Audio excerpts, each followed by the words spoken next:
Olá, pessoal, estamos novamente aí no nosso podcast Saúde em Pauta, que o objetivo nosso é trazer informações de qualidade no segmento de saúde, com o objetivo de trazer informações, porque a gente sabe que em rede social, internet, as informações são diversas e nem sempre confiáveis. Em especial, a gente tem dito que ao longo dos anos tem se formado uns pseudos especialistas, né? Pessoas que se dizem especialistas em determinadas áreas, mas na verdade não tem a bagagem que a gente diz.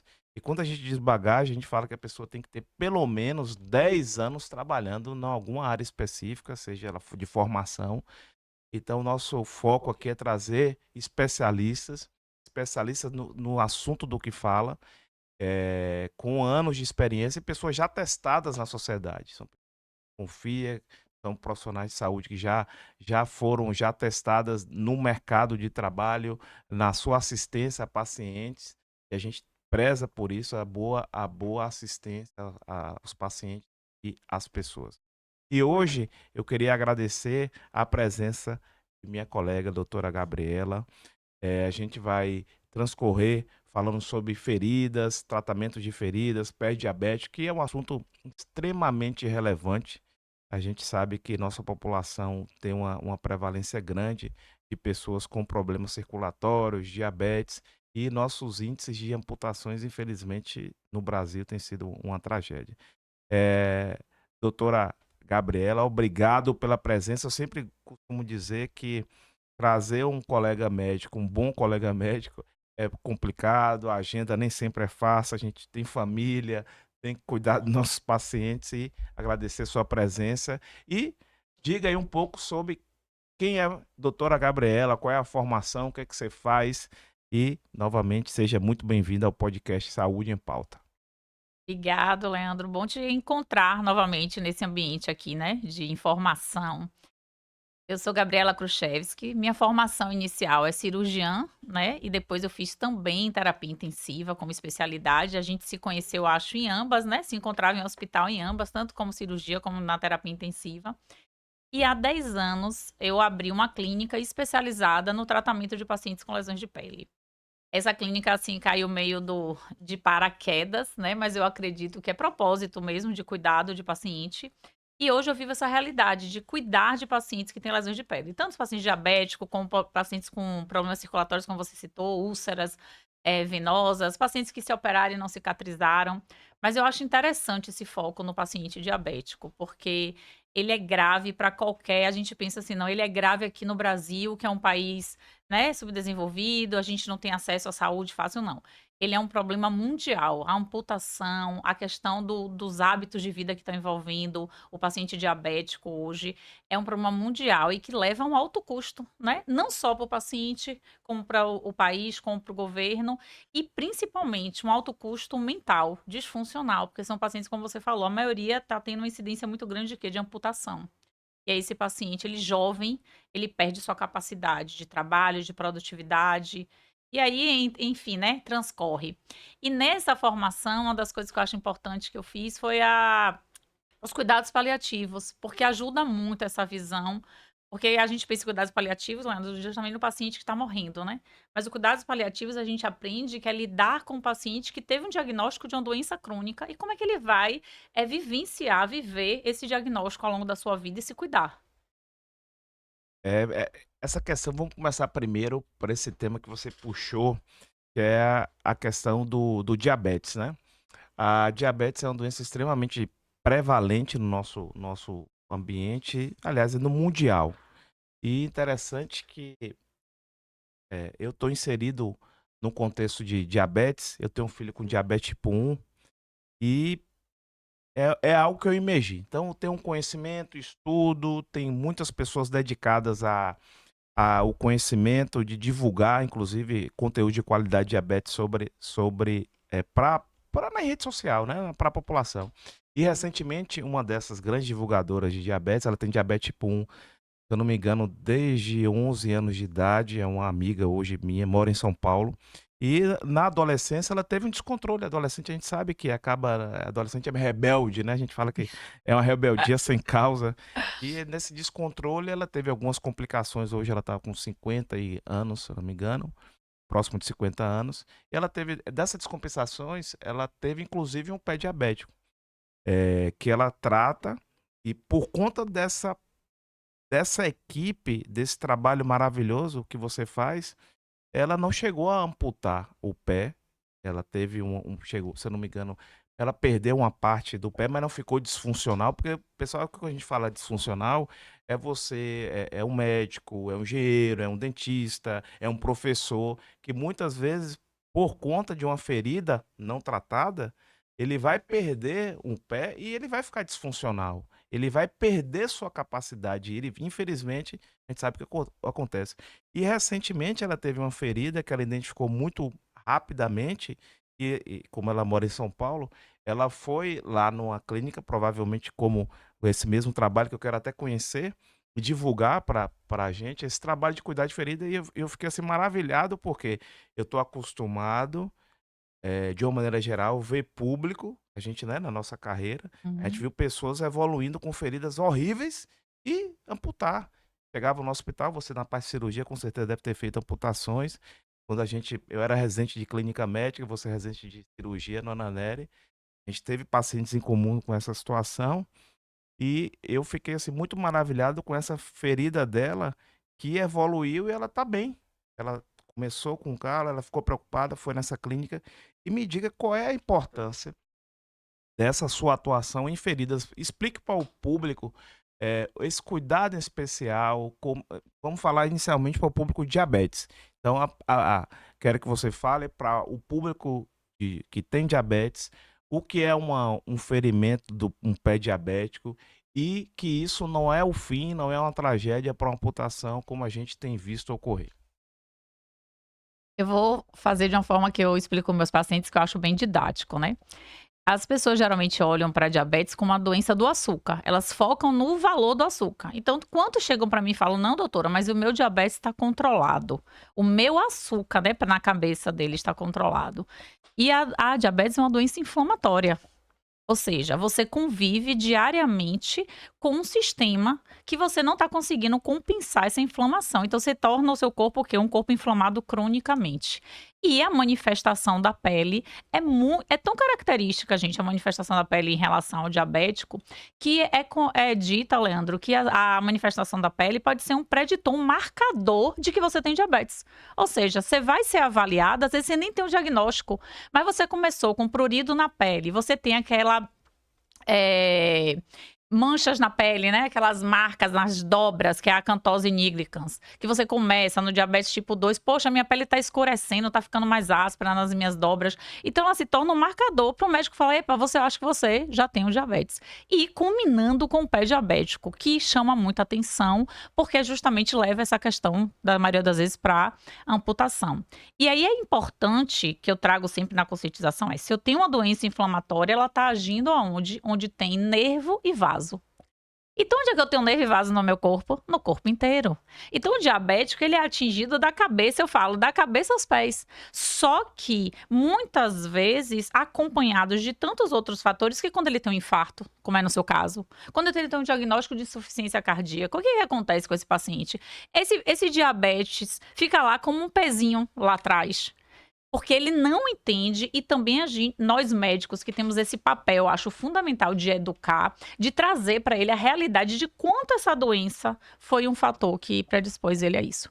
Então o pé diabético, que é uma alteração tanto do vaso quanto do nervo na extremidade das pernas. O paciente já começa com a ferida enorme, horrorosa, para amputar? Não.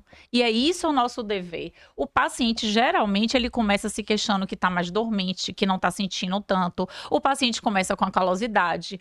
Só que nós não temos o hábito de quê? De olhar para os nossos pés. E ele também não é ensinado desde novo. Você me falou aí do seu filho. Uma educação primordial é: sempre vou examinar os meus pés, eu vou calçar um sapato adequado, eu vou saber. Enfim, a gente vai entrar nesse percurso só para eu não me perder. E aí, esse paciente, então, no mínimo detalhe do pé dele, ele deve procurar assistência.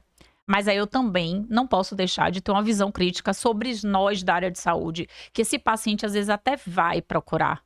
Mas quando chega lá, ele recebe um anti-inflamatório, um antibiótico, manda ir para casa lavar o pé. E esse paciente, então, ele não é o que? É acompanhado. O que aconteceu com sua amiga?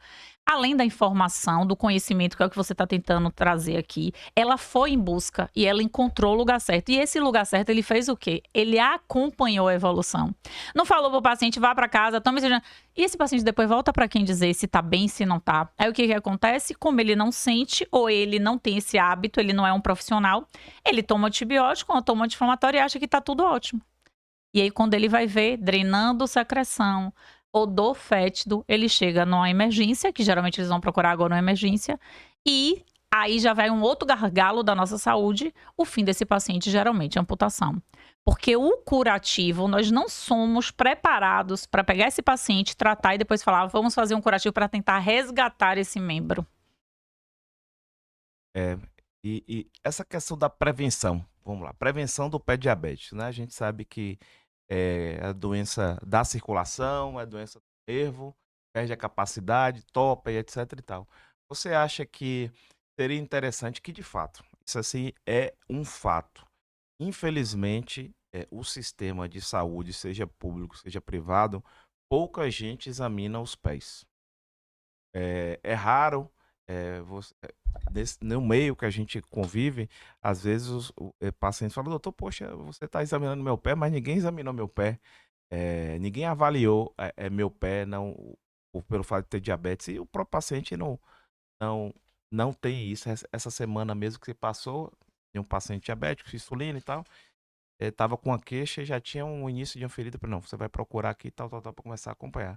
Mas não há essa prevenção. Você acha que é interessante que o paciente diabético, por muito longo prazo, já procure um atendimento, por exemplo, de sua especialidade, para fazer uma avaliação? Eu particularmente, eu acho que já é interessante, porque você tem um olhar um pouco mais crítico. Então Isso. você trabalha já com a visão já de um especialista em relação a feridas, você tem um conhecimento, técnico e prático disso. É interessante essa prevenção e em que momento deve ser feita e como ela se faz? Importante até dizer que isso está bem descrito no consenso, né, do diabetes em relação à lesão de pele, porque a gente tem o grau, nem todo paciente, ele já precisa buscar quando já está com a lesão, ele precisa ser orientado, então a prevenção é fundamental. E quando é que eu devo fazer? A partir do momento que eu tenho esse diagnóstico de diabetes, o interessante é que eu busque essa orientação, porque é melhor você tratar, prevenir do que tratar. Inclusive em relação a custos. E aí eu vou dar uma questão para vocês. Às vezes, as pessoas que falam em prevenção dessa lesão, elas vão pensar que vão tomar algum remédio, né? Porque a nossa sociedade, infelizmente, está muito associada a essa coisa. Eu tenho uma queixa e eu tomo um remédio. Mas a prevenção, na verdade, sabe o que vai ser? Te orientar a como olhar para os seus pés, a como examinar o seu pé diariamente. Uma coisa simples, como tratar suas unhas, porque a maioria da infecção parte dessa questão do cuidado com as unhas.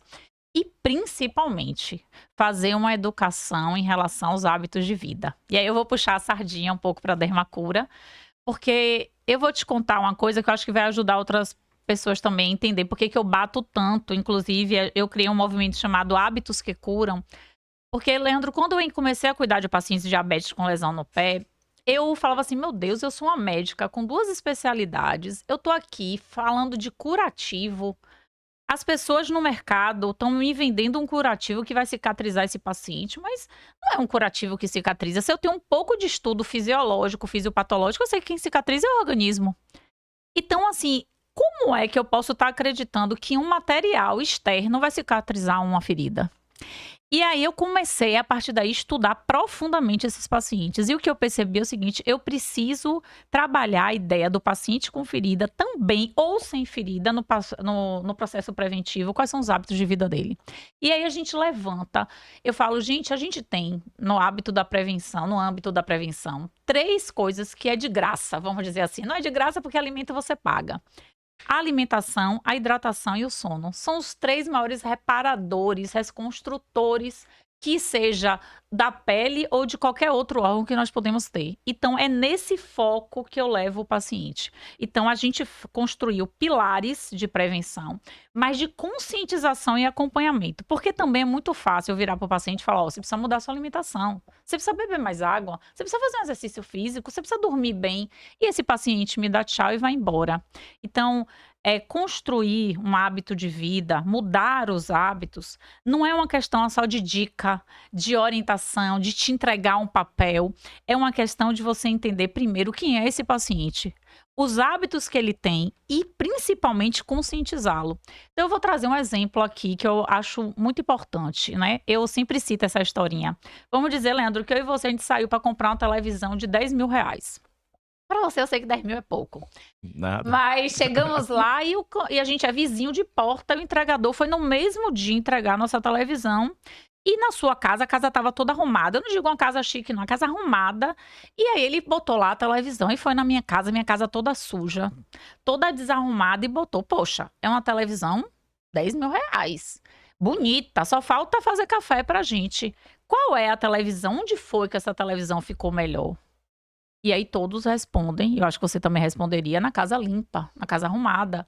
E aí eu falo a mesma coisa, o que adianta eu te oferecer uma tecnologia, um curativo especial, sabe, um laser terapia, uma hiperbárica, se eu não cuido da casa? E qual é a casa? O organismo. Então eu trago o paciente para essa consciência, eu preciso cuidar da casa dele. E para cuidar da casa, tem hábitos que ele vai precisar rever e a gente vai precisar ajudar ele. Então, você citou aí, né, o diabético rebelde. Mas entenda, o diabético tá ali achando o quê? Que vai tomar insulina ou que vai tomar a medicação e que tá tudo bem. E que ele tá sendo privado por causa de uma doença, de várias coisas boas na vida. Só abrir um parêntese aqui, é interessante esse ponto. Essa questão de mudança de estilo de vida, todo especialista que a gente traz aqui nesses podcasts, você vê que pessoal, mudança de estilo de vida. Como é importante o estilo de vida. E de fato, e aí que entra nessa questão de uma equipe multidisciplinar. Eu parei isso para quando você falou a questão da rebeldia. Porque a gente tem um conceito, um falso conceito. Eu praticamente todos os podcasts eu digo que se você olhar de perto, ninguém é 100% saudável, né? Não existe o super-homem ou a super-mulher. A gente está aqui num processo de adoecimento e ou envelhecimento, ponto. E a gente nota, que o cardiologista ele acaba sendo um grande clínico, né? A gente nota que as pessoas elas se penalizam. Poxa, eu já estou penalizado por minha doença, eu vou privar mais disso. Então isso que você falou é extremamente importante. Aí entra o acompanhamento psicológico que faz parte da pessoa entender, né, e entrar nessa mudança de estilo de vida, ela entender que não ela é penalizada por sua doença, ela precisa mudar esses hábitos. Então a gente disse que o paciente diabético falou, ele precisa tratar bem, não é uma tecnologia nova, mas fazer o beabá, né, o feijão com arroz. Então ele fez, você orientou, ele fez o beabá, fez o feijão com arroz. A gente já identifica, por exemplo, que na consulta o pé já está com a queda de pelo, né? Quais são as características que já inicia uma questão de uma predisposição a ter um pé diabético? Você pode mais ou menos dizer assim para a gente? As alterações são múltiplas, mas um paciente que principalmente tem um ressecamento, você vê que a pele dele é mais seca, tem mais rachaduras. Por isso também leva a questão do prurido, né, da coceira, eles coçam mais. Eles começam a sentir alteração da sensibilidade. Então você vai ver, as principais queixas são essas, né? Ah, minha pele tá muito ressecada, tá muito rachada, tá com muito prurido, eu tô coçando muito, doutor, não sei o que tá acontecendo, que faz parte do processo da desidratação da própria doença. E aí, o que a gente precisa entender que não é passar simplesmente um hidratante. A hidratação principal vem de um outro pilar que é muito importante, que é beber água, né? Então, às vezes, você vai e aí a gente, como profissional de saúde, volta a falar, a gente é responsável pela educação da população em dizer que não é algo externo só que vai mudar. Um bom hidratante é ótimo, mas não vai ser a marca importada caríssima na farmácia que vai mudar o seu quadro de desidratação. E principalmente, gente, às vezes para esse paciente, hidratante sozinho não resolve, às vezes piora o quadro do paciente. E na educação, não é uma receita, e você falou muito bem, não é eu virar para o paciente e falar o que ele precisa mudar. A gente constrói uma roda da saúde, né, ou da vida com o paciente, onde a gente conscientiza o paciente que não é importante que ele viva a sua plenitude tirando 10 em tudo, porque a roda o que ela precisa para girar é ter o quê? Equilíbrio. Então, claro que na hora que você está revisando, eu estou bebendo mais água, mas hoje eu comi uma coisa fora. Então, assim, a gente ensina até mesmo, Leandra, como compensar as necessidades. Então, eu vou para um aniversário, vai ter pizza. Será que eu posso não comer 100% da pizza? Eu posso comer menos? E na hora do almoço eu tenho uma alimentação mais regular? Porque a gente precisa ser realista com as necessidades dos nossos pacientes. A gente não pode trazer ele para o mundo da lua. Então, começou a ter esses eventos, eu procuro o especialista, e o especialista ele vai trabalhar justamente, primeiro, no processo da hidratação, no processo também do diagnóstico correto dessa diabetes e principalmente na condução correta. Porque quando você recebe um diagnóstico, não significa que você está recebendo o quê? Um fardo, né? Tipo assim, ó, é como diz do juiz que bateu o martelo e falou: ó, isso aqui é o seu fim, Sentença a de morte, né? sentença. Aquilo ali precisa apenas ser colocado como um fator de que quantos o diabetes tipo 2, Leandro, pode mudar a sua trajetória. Não ser esse diabético, não ter mais esse diagnóstico, se ele realmente foi ensinado. Sim. E aí a coisa principal que eu acho da prevenção é que muitos desses pacientes, eles estão já com a questão do comprometimento da pele, mas eles estão achando que eles estão compensados. E eu vou dizer por quê. Eles estão tomando lá o seu hipoglicemia anti-oral, ou seja, as medicações orais, gente, para diabetes ou a sua insulina. E aí de manhã eles medem lá a insulina e falam, 120, 140. Ah, tô ótimo, eu sou diabético. Eu tô ótimo. Então, a maioria, quando a gente pergunta, você é diabético? Não, doutor, eu sou, mas eu sou compensada. É igual hipertensão. Não sei se você passa por isso. Você é hipertenso ou não? Eu tomo remédio, mas eu não sou hipertenso. Então, até o que é mais importante do que eu começar a falar de comida e de água e de exercício e de intestino para o meu paciente? Porque eu quero tratar hoje aqui com você sobre isso, essa questão do intestino. É eu falar para ele o que é uma diabetes compensada. O que é cuidar dessa glicemia, que não é simplesmente tomar uma medicação. Então, assim, às vezes você como clínico, eu tenho certeza que você passa muito mais isso, sua consulta é muito mais educativa, porque o minuto que você prescreve ali é um minuto que você já tem a habilidade de saber qual a medicação para aquele paciente. E como você disse, o nosso objetivo é personalizar, né? Porque às vezes tem gente que pergunta, doutor, qual é a atividade física que eu posso fazer? Eu falei, qual é que você gosta? Você gosta Perfeito. de quê, né? Então não adianta, eu digo, num dos primeiros podcasts aqui, a gente entrevistou uma colega psiquiátrica, porque hoje com a questão de rede social, ela falou que são comportamentos miméticos, né? As pessoas querem mimetizar alguns comportamentos porque fulaninho, influenciador, faz aquilo e acha tenta querer fazer aquilo, só que fica muito distante da realidade. Então cada um tem a realidade. Comece pelo básico, né? Vai começar pelo básico, pela sua avaliação, mudança de estilo de vida e, e ajustar a sua necessidade. Tecnologias boas, novas, é interessante. Ninguém está dizendo que a gente é contra, né? Mas ela precisa estar primeiro alocada em pessoas que saibam usar essa tecnologia e já fez seu dever de casa. É um passo a mais. Porque de fato existe um fardo, realmente é cansativo para algumas determinadas doenças, mas você tem essa mudança. Então a gente age na prevenção, né? O paciente começa a alterar o seu membro inferior, é interessante que já faça uma avaliação, chamar para você, então mandar para você que você faça essa avaliação inicial. E quando já há um estágio de, por exemplo, uma úlcera, seja determinada que for, você citou aí a questão da hiperbárica, né? Como é que tá essa questão da hiperbárica, em especial aqui em Salvador e na Bahia? Como é que você vê? Você acha que está pouco? Realmente, de fato, é importante na sua especialidade? Explica um pouquinho para a gente. E o que é isso, né? Então, a partir do momento que a gente avalia um paciente, né, e o pé desse paciente, eu vou estabelecer que nível ele está, gente. É realmente isso, né? É graduar. Eu posso pegar um paciente que não tem lesão nenhuma, então eu vou fazer condutas. Depois eu posso pegar pacientes com a lesão inicial, já uma lesão final. Então, cada paciente vai receber, vamos dizer assim, conforme a sua necessidade. E vamos lá, o paciente já tem uma lesão estabelecida, já tem uma úlcera nesse pé.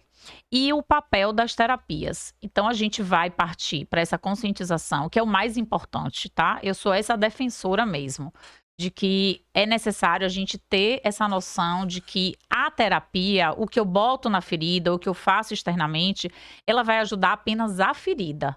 E as demais coisas vai estruturar seu organismo para ele mesmo se restabelecer. Então, entenda isso. Eu não estou falando que as terapias também são excelentes. Você tem coberturas maravilhosas, você tem a hiperbárica, você tem um laser maravilhoso, mas eu estou falando que é um conjunto de coisas. E nesse conjunto de coisas entram a primeira coisa que eu quero falar para vocês. O que eu vou colocar diretamente em cima dessa ferida? Porque, Leandro, é preciso entender, a gente médico tem que parar de prescrever colagenase, nebacetim para os pacientes, principalmente diabéticos. O que acontece? Qual é a característica do pé diabético? Ele é um orifíciozinho bem pequeno, ou ele é uma bolinha bem pequena, e quando o paciente vai fazer a limpeza desse local, é uma lesão extremamente tunelizada, penetrante.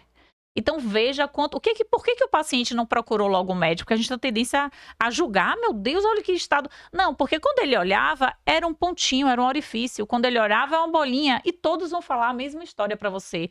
O iceberg, a gente vê o quê? Pela ponta, né? A mesma coisa. Aí quando você vai lá e limpa essa ferida, como eu peguei ontem lá na clínica, a ferida já tem mais de, às vezes, 5 centímetros de penetração no pé desse paciente. E já o quê?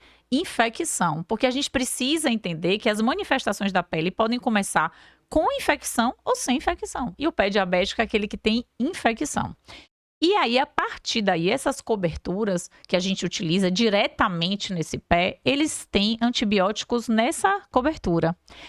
Não, pomada não serve. Então, eu sou assim, óleo de girassol, as pomadas, eu sou o contrário, porque vai trazer umidade para esse pé. E entenda, geralmente é uma prescrição que manda o paciente para casa. O paciente não tem condições de cuidar desse pé, ele não sabe. O filho, a esposa, não sabe cuidar.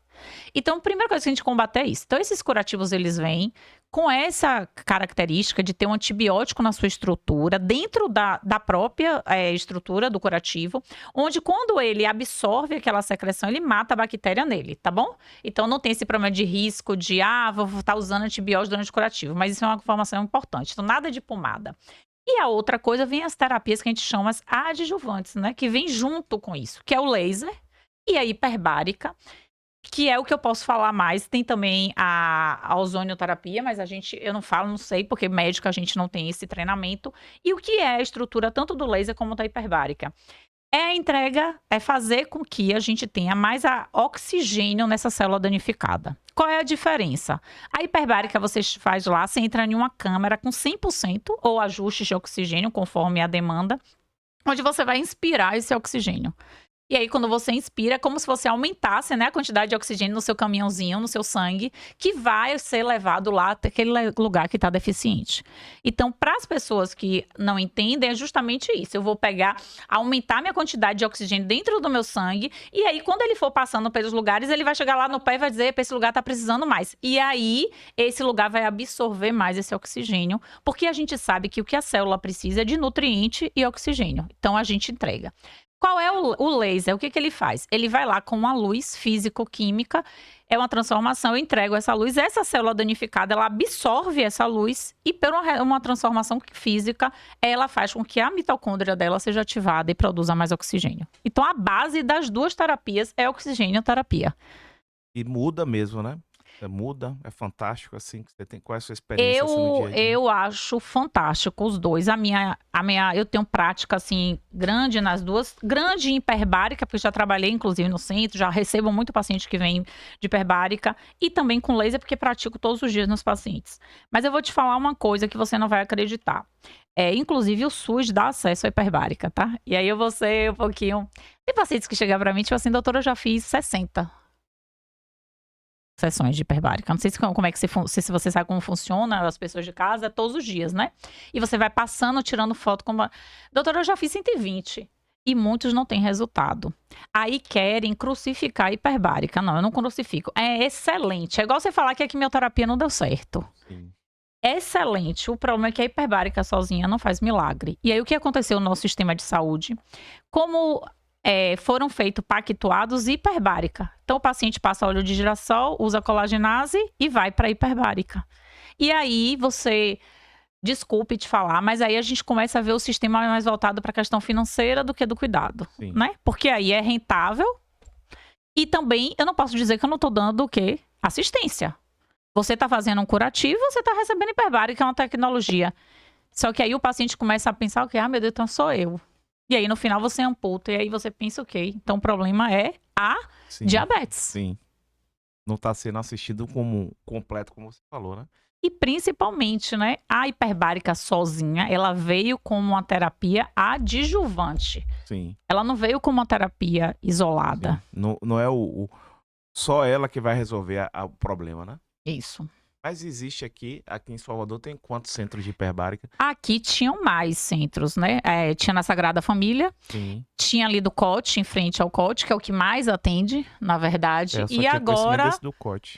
e agora tem uma clínica mesmo, que é uma clínica particular que faz a hiperbárica, que os 2 lugares, na verdade, que eu conheço, tá, Sim. gente? Não sei se teria Eu outras. também é algo que não tem. Eu praticamente achava que só tinha no corte, depois que tinha no Sagrada, mas realmente não tenho conhecimento sobre esses outros, não. Agora eu quero te pedir licença para falar uma coisa, né? Quando o paciente chega para mim e eu vou ver esse paciente e sabendo que é uma doença sistêmica, que não é uma doença de pé, eu sempre pergunto para o paciente, e a gente médico precisa trabalhar isso, quem te acompanha?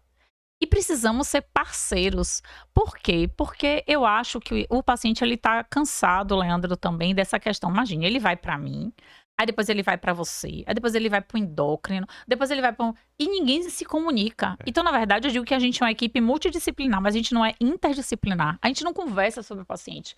Aí, às vezes, eu tô com um paciente, e você também deve ver isso, que ela me entrega, pela terapia intensiva, né? Eu tenho muita prática de olhar as medicações, ver o que o paciente está usando.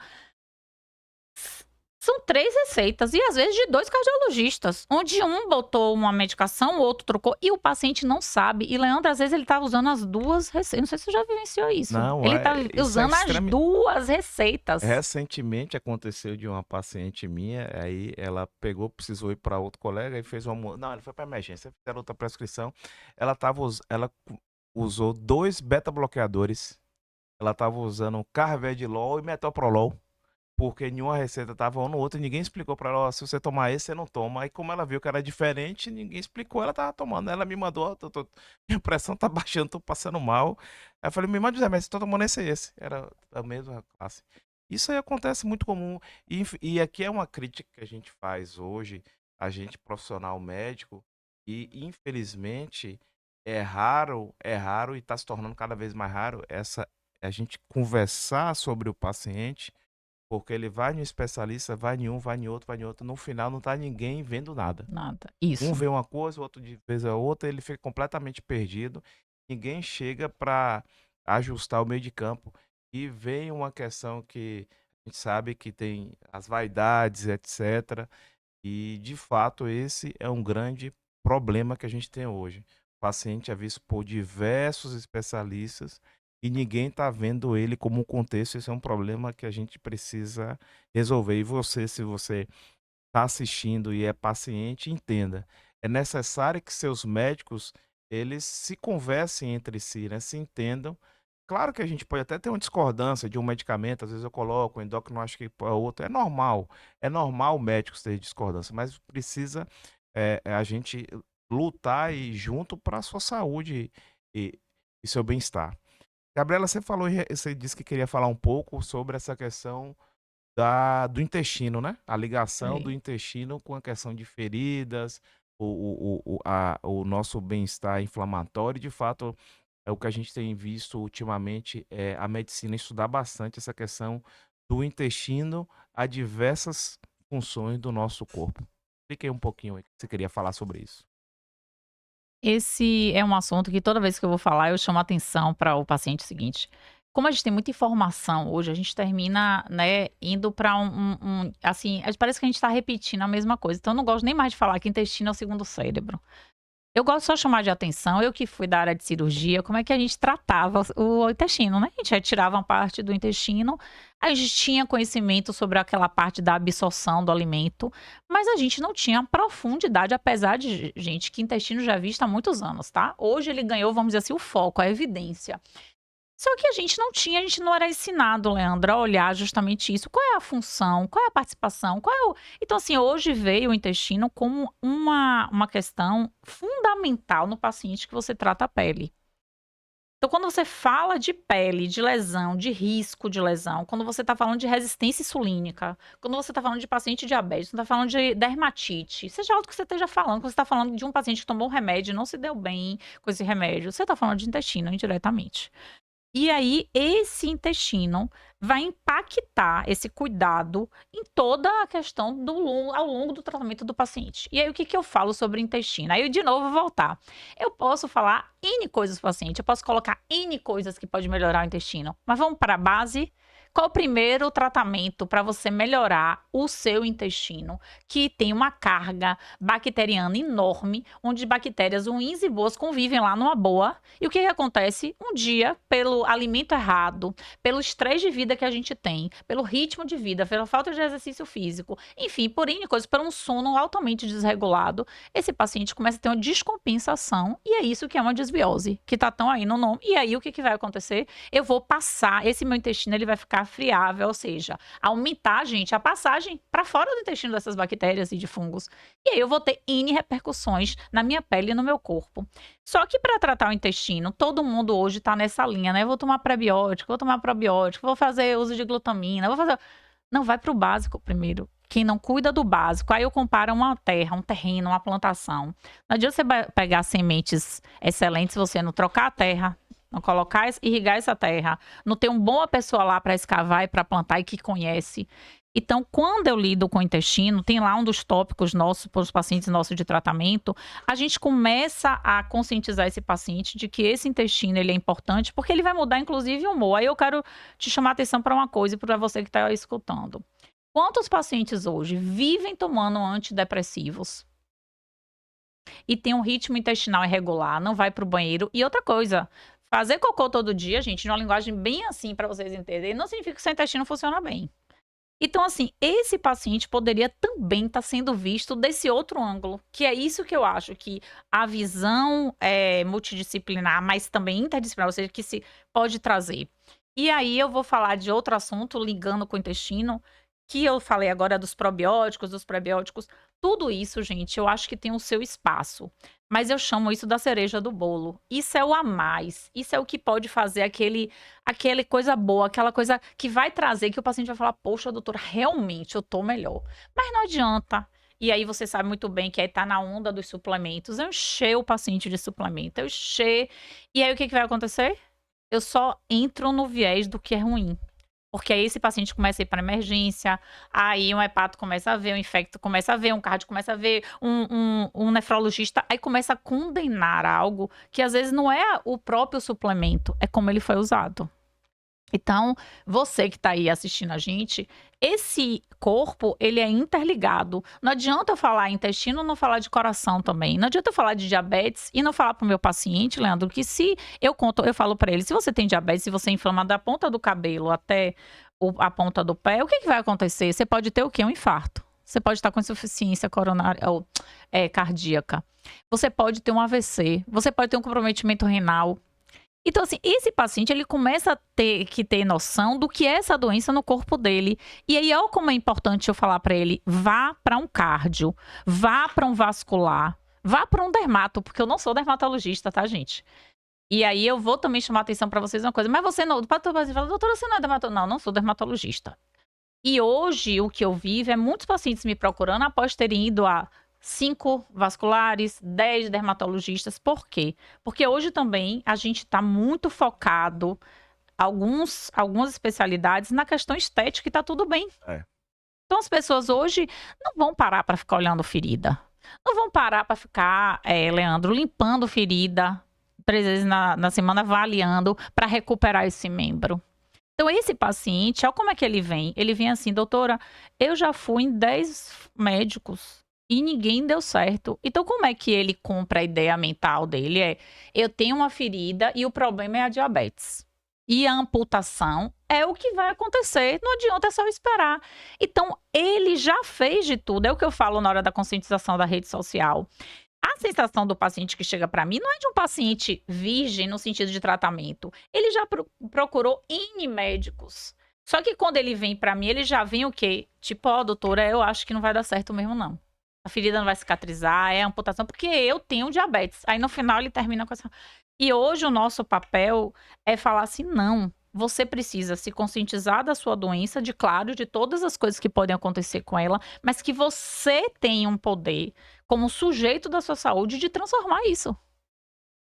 Eu fiz uma pós-graduação em diabetes com o pessoal, doutora Janice, que é professora da Santa Casa de Belo Horizonte, ela sempre dizia, quando a gente discutia muitos casos, é para voltar pro básico, né? Vamos voltar pro básico, porque às vezes as pessoas ficam tão eloquentes, não, faça isso, você quer. E aí você voltar pro básico, né?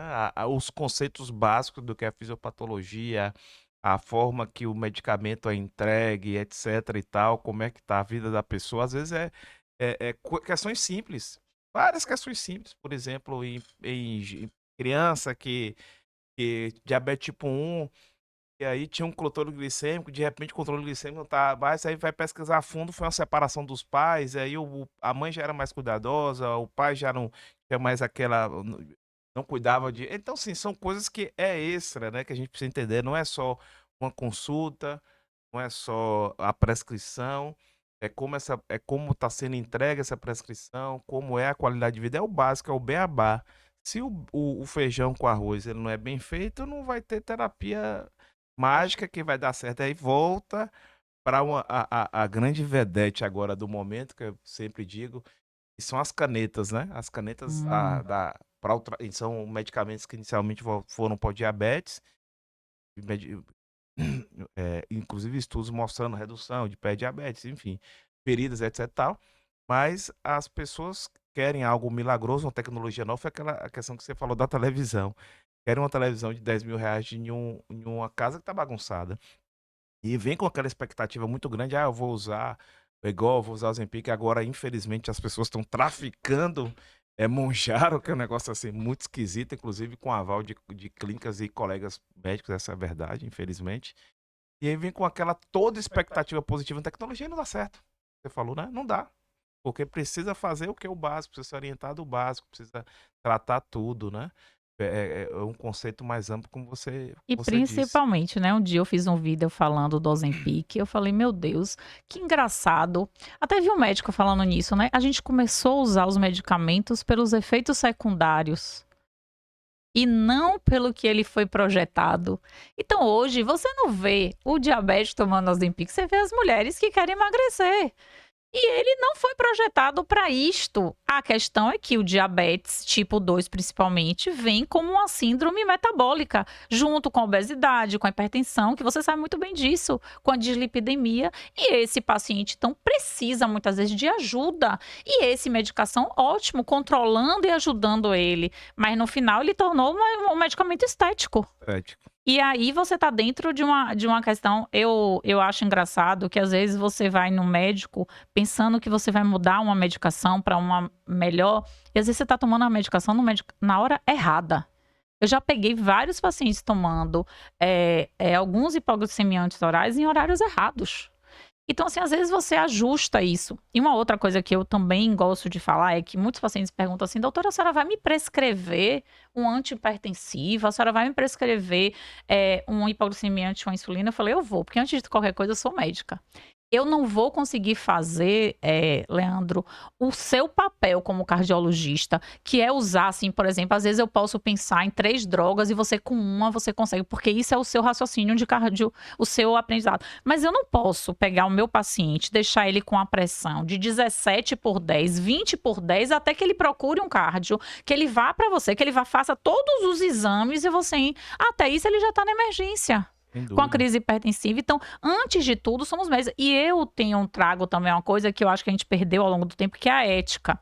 Então, quando eu recebo um paciente da minha área, E sempre foi assim, inclusive na terapia intensiva, que a gente via que era um paciente que não estava cuidado na sua excelência, é muito mais fácil eu criticar o colega, meter o pau no colega, e eu não sei em que condições foi vistas. E eu também pode ser que esse colega errou, mas eu tenho que tratar esse paciente desse ponto para frente.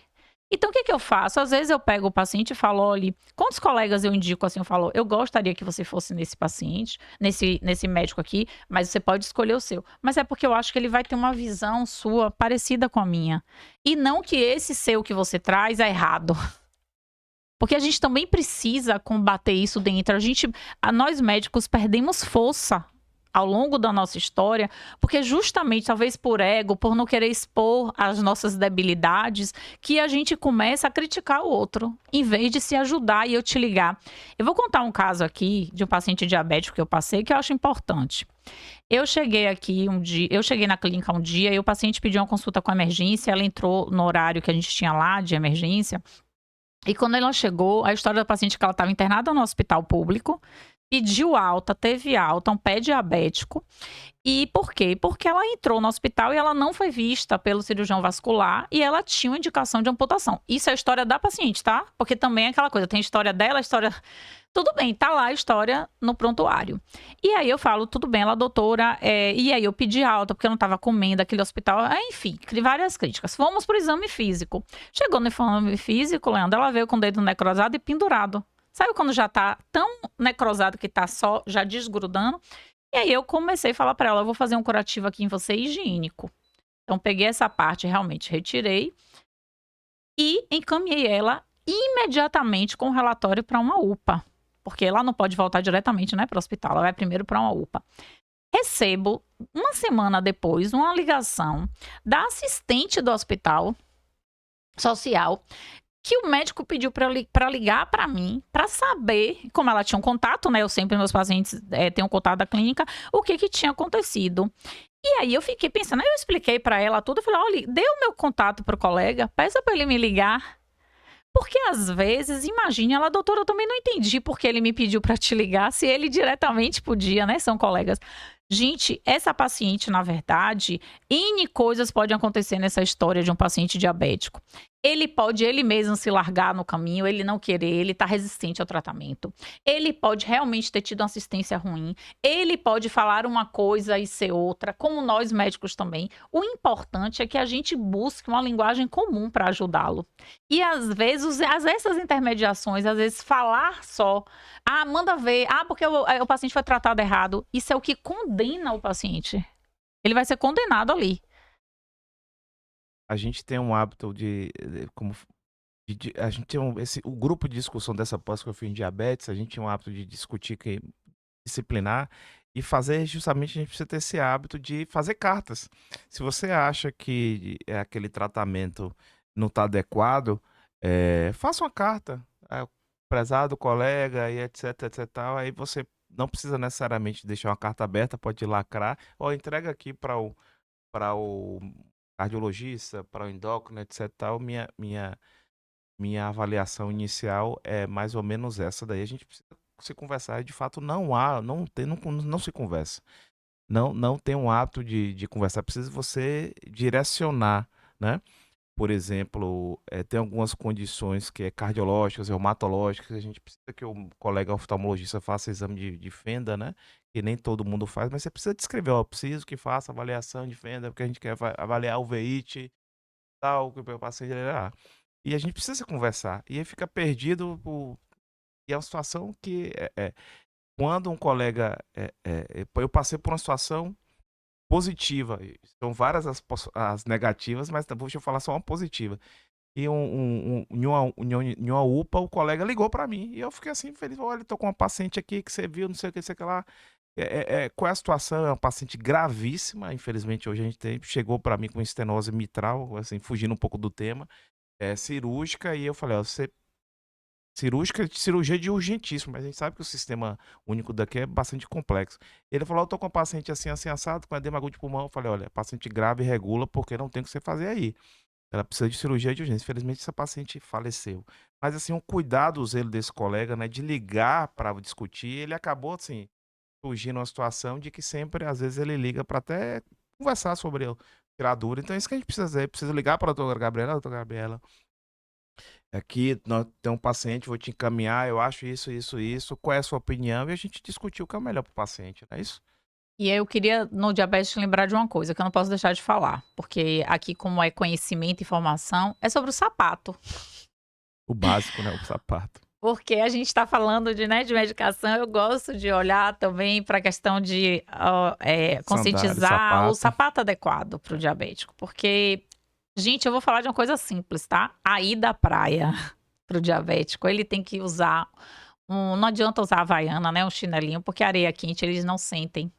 Muitos já não vão mais sentir a temperatura. Então eu pego o paciente que queimou a sola toda do pé e volta com a sola queimada.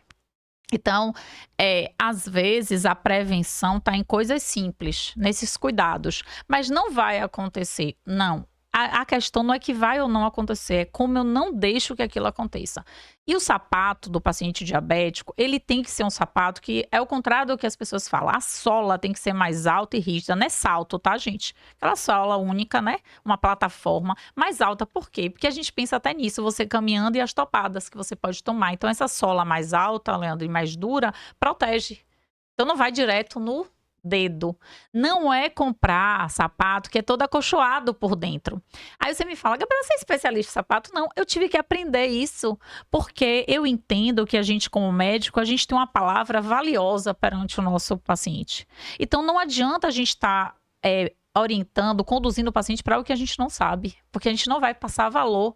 Então não, esse negócio de sapato, não, vá lá, veja um confortável, não, a gente precisa entender para explicar. Claro que, e aí, de preferência, após eu ajustar um sapato, você sabe que quando o paciente já tem lesão, tem um sapato que é feio, que é o Baruch, não sei se você já ouviu falar, ele é um paciente, porque quando o paciente está com a úlcera, gente, eu vou falar para você, Leandro, o principal tratamento o inicial, assim, vamos dizer assim, o que mais vai causar, vamos dizer assim, a melhora do paciente, sabe o que é? Não pisar. Não pisar em cima da lesão. Porque quando o pé, ele não tem muito tecido, não tem muita musculatura, você não tem muito colchim. Então, o que acontece? Quando você vai pisando em cima da lesão, é diretamente em cima do osso. Então, você vai fragilizando e lesionando ainda mais. Então, esse sapato, o paciente não quer, porque expõe ele. Porque é um sapato feio, é um sapato que ele é cortado ou fundo ou à frente, para justamente tirar a pressão ou do calcanhar, onde tem as lesões, ou na frente dos dedos. E aí a gente precisa entender um pouco disso para quê? Para quando o paciente precisar usar, a gente dá algumas sugestões, a gente ensinar ele, ó, faça assim, use desse jeito, compre um que o salto é igual para você não ficar mancando isso, evidenciar mais. Nesse período, use uma calça mais folgada. Então, a ideia é que esse paciente, quando ele chega, ele é orientado em todos os sentidos, principalmente em relação ao exercício físico, porque exercício físico é fundamental para qualquer paciente. E nos pacientes com diabetes, importantíssimos.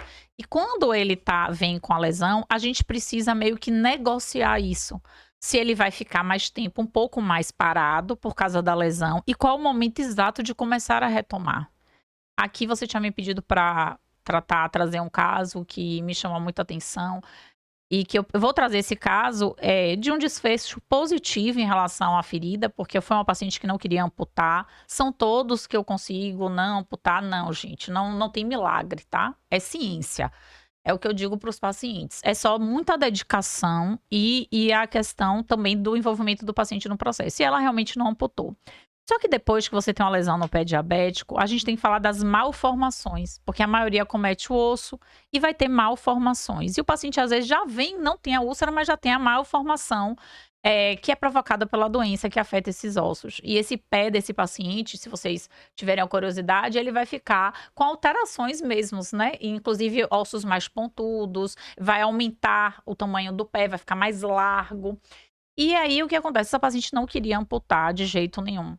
E a gente conseguiu realmente reverter. Só que depois essa paciente, ela precisa entrar no processo de reabilitação. Então o paciente, ele não pode ser só visto naquele momento com aquela doença, com aquele pé. Ele tem que ser conscientizado do início, do meio do processo e do fim do processo. E quando é esse fim, nunca, gente. O Dessa problema crônica, é né? esse. É porque a reabilitação, o que você vai investir na sua saúde, é sempre. E eu falo pro paciente assim, Quando a gente está falando de hábitos de vida, o que é difícil, Leandro? Quando você fala de hábitos, sendo muito sincero, é que quando você fala de hábitos, nós, seres humanos, queremos o quê? Quantidade de dia. Faça isso por 10 dias. 10 dias eu consigo.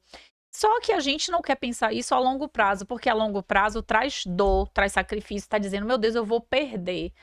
E aí é por isso que eu estou te dizendo, a proximidade do médico, do psicólogo, de quem cuida do paciente, vai fazendo ele ver que não é perda. Então vamos lá. Quando eu comecei a estudar os hábitos que curam, eu comecei a mudar os meus próprios hábitos, porque para mim era impossível falar de algo que eu não praticava. Eu tinha uma dificuldade imensa de beber água. Como é que eu ia ouvir de um paciente que ele tem dificuldade de beber água? E eu também tinha, a gente ia ficar olhando para a cara do outro. E aí eu comecei a trazer as estratégias que eu fiz para começar a beber mais água para ele. E aí a gente vai se ajudando. É hábito de vida. Eu não mudei a alimentação. Então, assim, hoje eu posso dizer para um paciente como é não comer pão, porque eu parei de comer pão. Então a gente vai começando também a aplicar na nossa própria vida para a gente ser o quê? Não, eu fiz, eu sei o que você está passando e eu acho que você vai conseguir. Entende? Então, hábito de vida tem a ver com isso. Não adianta você falar de exercício físico, você não pratica. Porque você não vai saber qual é a dificuldade de acordar cedo, ou chegar meio-dia, ou ir no final quando você já está exausto. Como é que você vai conseguir dialogar sobre isso com seu paciente se você é aquela pessoa que não faz isso? Então, hoje você precisa também saber sobre hábitos de vida, sobre a sua própria vida, para você falar para o outro daquilo que você conhece e não daquilo que você não conhece. E com certeza eu fiz aqui você estava falando, eu estava lembrando de mim, eu tô com 20 quilos mais leve, numa época que eu estava bastante quando a gente se conheceu, se cruzava nos hospitais aí, teve uma época que eu trabalhava de domingo a domingo. E era final de semana ou é sobreaviso ou passar paciente, enfim, quase não tinha, né, nada livre. E não ti e meus hábitos eram muito ruins. Aí aquela história de skin the game, né. Como é que eu vou falar se eu não faço atividade física, se eu me alimento mal, se eu não durmo adequadamente, se eu não bebo água. Depois que você começa a se transformar, não que a gente é 100% saudável, a gente não escapole, mas a gente tem que dar saber como é duro, né. Como você disse, não é 10, 20, um mês, etcétera, não. É mudança gradual do estilo de vida, é hábitos concretos, você tem que balizar. E eu digo sempre assim no consultório, eu faço negociações, vamos negociar. Você faz o quê? Não, mude por isso por enquanto você fica, aí na próxima aí mudou, mudei, pronto, agora vamos negociar outra coisa.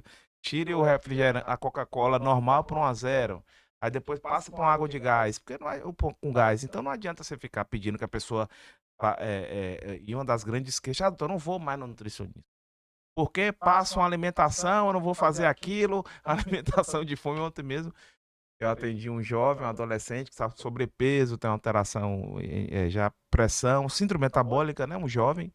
Eu não atendo muito jovem, mas a família me pediu para que atendesse, orientasse para avaliação de atividade física.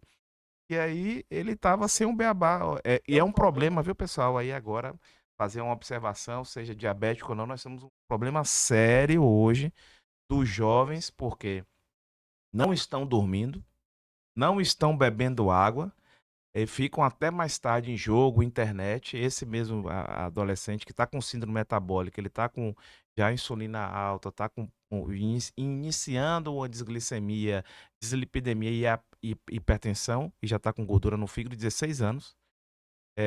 Todos os hábitos ruins. E aí você precisa resgatar isso, a gente vai ter um grande problema, que os nossos jovens estão com hábitos ruins. Você tem percebido isso também, que a Ah, dificuldade aí eu tenho percebido e luto dentro da luta em minha própria casa. Lá casa, em né? casa é assim. E eu vou regulando, assim, com muita força mesmo a questão dos jogos. E eu queria falar um pouco sobre sono, de uma forma que eu conto para os meus pacientes, que eu também acho que vale a pena você ouvir. Sono, a gente não dorme para descansar, a gente dorme para reparar. Então a gente foi acostumado a achar que sono era para descansar. Então, claro, se eu sou jovem e viro a madrugada, o sonho do meu filho menor foi a felicidade dele é contar que ele um dia perdeu a noite. Ele tem 10 anos com os irmãos. Ele falou: "Ah, perdi a noite". Então, para ele, isso aí vai ser, vamos dizer assim, o corpo, gente, ele tem uma capacidade enorme de se né, construir, de se recuperar. Só que ao longo do tempo, não. E eu vou explicar com outro exemplo que eu gosto de falar. O sono, ele é para reparar. Então, quando a gente vai dormir, A gente aprofunda o sono, porque justamente é como se desligasse os motores. Não faz xixi, não faz cocô, não bebe água, não faz digestão de comida, não pensa, não se estressa. E ele vai lá e faz as suas ações. Matar células cancerígenas, limpar o seu organismo de todo o estresse dos radicais livres que você liberou durante o dia. E aí você acorda recuperado, reparado para um novo dia recomeçar. Os homens da caverna chegavam lá, lutavam, pegavam alimento, voltavam e iam dormir, descansar, porque no dia seguinte ia ter luta de novo. A gente luta o dia a dia, se estressa ainda mais e não vai dormir, não vai recuperar. E isso é como se fosse o nosso lixo da casa. Tem 2 jovens aqui, né? E aí eles pegam o quê? Tiram o lixo da casa, bota no importa. O primeiro lixo, o lixeiro não passou, não sente falta, até chuta, sai da frente, empurra os 10. Agora imagine esse lixo acumulado ao longo da vida. A senhora não sai de casa. Então você, principalmente, vivencia muito isso. Mas doutor, eu não tinha nada. Eu era saudável, agora eu tô hipertenso, tô pré-diabético, né? Que ele fala muito. Tô tudo. Ou então, como é que fulano infartou? Não tinha Tinha nada. ótimo, meu Deus, não tinha uma doença. Saudável. Então, a gente precisa rever o nosso conceito de saudável e a gente também precisa rever uma coisa que mudou ao longo desse tempo, que se a gente não se atentar, que é a questão do estresse. Então, hoje são vários estudos em relação à maior doença, talvez, né, que assim, mais a população que tenha medo, que é o câncer, quanto a influência do estresse, principalmente da mulher, tem. Aí eu gosto também de tirar essa ideia, né, porque a gente é muito radical em tudo, Leandro, assim. Estresse só faz câncer? Não, gente, não é isso, né? É uma doença com muitas variáveis, inclusive muitas vezes a depender do câncer genética. Mas o que a gente tem falado é como essa doença todo mundo tem observado que tem aumentado. E aí a gente tem que começar a olhar para os hábitos, porque não é possível, não vem só. Então, é a alimentação, é realmente o estresse, é a falta do exercício físico. Então, hoje, cada vez mais estudos mostrando que a gente precisa trabalhar com isso. E aí, a gente também lá na clínica atende muito paciente com, a gente vai mudar um pouquinho, mas lesão oncológica, né, que não se trata com curativo, mas o curativo ajuda o paciente a passar pelo processo da cirurgia e da coisa. E em relação, voltando à questão do pé diabético, é que quando eu acho que você vivenciou isso, imagine para um pai ou para qualquer pessoa receber esse diagnóstico, né? Você tem diabetes. E aí, o que a gente pensa logo é no doce que nosso filho não vai comer. É na restrição, é na dor que ele vai passar. É aquele senhorzinho que chega pra mim, o filho fala, mas doutor, ele adora mingau, como é que eu vou tirar o mingau? Ele já tá velho pra não tomar o mingau dele. Então, assim, a gente começa a tem um livro que eu gosto muito, né? 2 livros da remissão, e esse livro da remissão radical eu acho fantástico. Ela não é médica, mas tem outro que é de um médico, que é a cura espontânea. Se um dia você puder ler, leia, porque eu acho que ajuda muito a gente. A gente precisa olhar que o diagnóstico também, muitas vezes, ele também traz luz. Vamos dizer, ele não é só a perda. Porque aquele diagnóstico está sinalizando você para alguma coisa que você pode mudar no seu caminho. E aí você pensa, poxa, aquela criança tem que ter um diagnóstico de... mas ela consegue. A gente consegue viver, a gente consegue criar hábitos e melhoras familiares, tá? Que vai mudar essa relação. E vai tirar esse peso de, eu sou diabético. Eu não como, eu não posso ir pra festa de aniversário. Meu Deus, coitado, né? Que a gente já pensa logo que é um coitado. E aí toda a família vai ter uma mudança. Eu não sei se você passou por isso, mas no dia que eu comecei a mudar os hábitos da minha casa, eu não mudei os meus, eu mudei da minha família. Certeza. Eu não como, meu filho ama pão. Só tem pão lá em casa uma vez por semana. Agora eu tô mais relaxada. Você tá vendo que não é 100% toda vez? Peito de peru, que a gente achava que era super saudável. Então, assim, a gente começa... Então, você e sua família vão ter que repensar os hábitos quando você recebe um diagnóstico desse. E por isso que é tão difícil. Porque o melhor da nossa história, né, com a medicina, que, querendo ou não, eu fui dessa época, era a relação com a medicação, com a cirurgia. Então, como é bom você chegar e falar pra você, Leandro, pra mim, né, que eu ouvia isso, você não passou por isso. Eu tenho pedra na vesícula, tira a vesícula. Eu tenho um problema, bora fazer uma cirurgia. Só que isso também é o que a expectativa do paciente, é que ele traga um problema e você dê uma solução que não dependa dele. Sim. Então, qual é a frustração de quem chega na sua frente? um jovem, um adulto, é porque ele quer, Leandro, que você fale o medicamento que não vai fazer ele não infartar mais, o medicamento que vai fazer o coração dele ficar ótimo, mas ele não quer ouvir de você o que, que ele vai precisar mudar nele. E aí você, apesar de ser mais novo do que eu acho um pouco, também com certeza não vivenciou isso na faculdade. Então, hoje a gente está com pessoas que vão para a rede social falar de alguma coisa e a gente sente isso porque a gente está numa mistura de um focado muito na medicação, do outro que também só fala do estilo de vida. E aí não adianta. Não adianta. Aí o que, que o paciente está? Ele está perdido. E é Perdido. ambos, são É. ambos. Você não pode pegar um paciente infartado, com insuficiência cardíaca, diabético e não usar a medicação nele. Mas você também não pode só usar medicação, porque você não vai ver a melhora da doença dele. Exatamente. Então, assim, a gente passeou aí falando sobre o pé diabético, né? A importância da prevenção, a importância do cuidado, a Falo. importância de estilo de vida, né? Do procurar uma assistência multidisciplinar e de mensagem aí final, o que você deixaria para as pessoas que estão aí nos assistindo em relação ao cuidado com lesões, né? Lesões de pele, tendo ou não úlcera por diabetes. Qual é não, essa mensagem eu não posso deixar de passar para quem está assistindo a gente. Procure uma clínica especializada em lesão de pele. Essa é a mensagem que eu gostaria. É a dermacura, pode ser a dermacura ou não, porque o nosso foco não é a dermacura só, é a conscientização, mas isso vai mudar, vamos dizer assim, a condução do seu caso. Não tenho dúvidas disso. Não é procure um especialista, é procure uma clínica especializada no cuidado do paciente com lesão de pele. Porque às vezes a gente também procura só focado na ferida e não vai ter resultado. Então, para mim, essa é a mensagem principal para você que está aí. E não deixe, vou roubar a segunda, não deixe as coisas piorarem. Não procure só quando não tiver mais jeito. Procure desde o início, porque às vezes uma boa orientação vai mudar o rumo da sua história.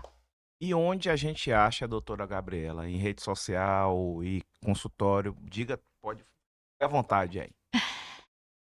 Dermacura, né? Eu sou a médica da Dermacura de Salvador. A gente tem uma Dermacura também em Feira de Santana, tá, gente? Então, lá também tem médico especializado, doutora Natália, doutor Gustavo. Então, a Dermacura aqui de Salvador fica no Cidade Jardim, aqui perto, inclusive. No Centro Médico Christian Bernard. E nas redes sociais nós temos, né? Dermacura Curativos, @Dermacura Curativos e @doutora Gabriela Kruszewski. Então, é nesses lugares que vocês vão conhecer não só sobre a clínica, não só sobre mim, mas principalmente sobre um cuidado adequado do paciente que tem lesão de pele.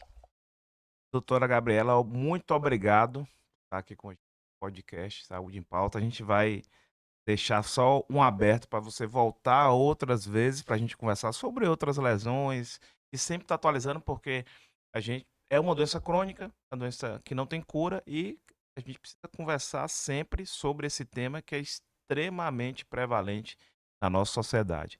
Agradecer a você e muito obrigado por ter vindo. Agradecer a vocês aí por esses minutos aí assistindo a gente e até breve no podcast Saúde em Pauta e nos acompanhe aí nas redes sociais e nossas redes sociais. Muito obrigado e até mais. Tchau, tchau.